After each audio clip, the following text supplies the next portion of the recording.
Jaleco and TOSE are back at it again. But this time, they brought something actually, okay, not good, but playable. Let's go with playable.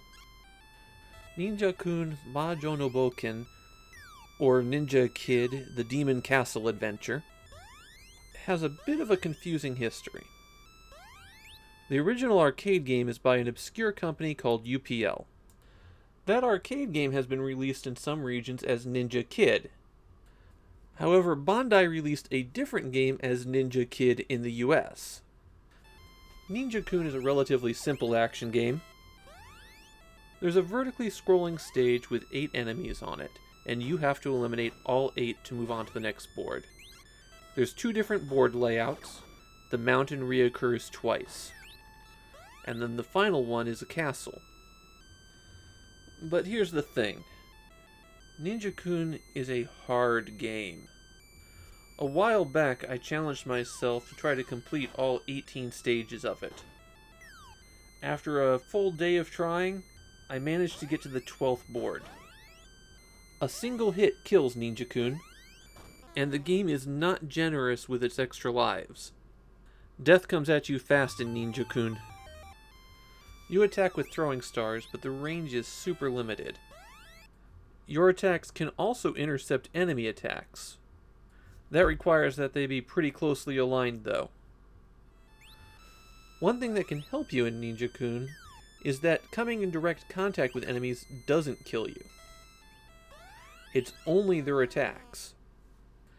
If they run into you, then you get stunned, but you can jump into them and stun them for a moment. That's an absolutely vital technique to be able to make any progress. Another quirky thing in the game are the stage bosses. Every stage after the first one has one enemy that's a bit more difficult. On levels 2 and 3, there's a Daruma, for example, and it can shoot curved blades at an angle. I actually found them to be the most dangerous enemies in the game I encountered. The thing is, from stages 4 to 6, the Daruma become the regular enemy, and the boss enemy is now this bomb-throwing fox. And then for stages 7 through 9, the bomb-throwing fox is the regular enemy. Later stages add a fireball that slowly chases you around the level. It can't be hurt and just has to be avoided. I need to talk about the movement because it's a bit different from what people are used to. The original arcade game was played with a 2-way directional joystick, a jump button, and a fire button. The Famicom version replicates its control scheme, so if you aren't holding a direction and you press jump, you go down through the floor. You have to be holding left or right and pressing jump to get up. It's a little bit funky, but I got used to it pretty quickly. At the 100-second mark, an orb drops from the top of the stage. You need to catch that before it goes off the bottom. It helps to be pretty high up at that 100-second mark so that you can see it coming down with plenty of time to react.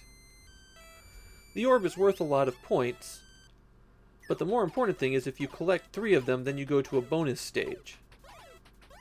On the bonus stage, you collect orbs, and if you collect all of them, you get a pretty enormous bonus.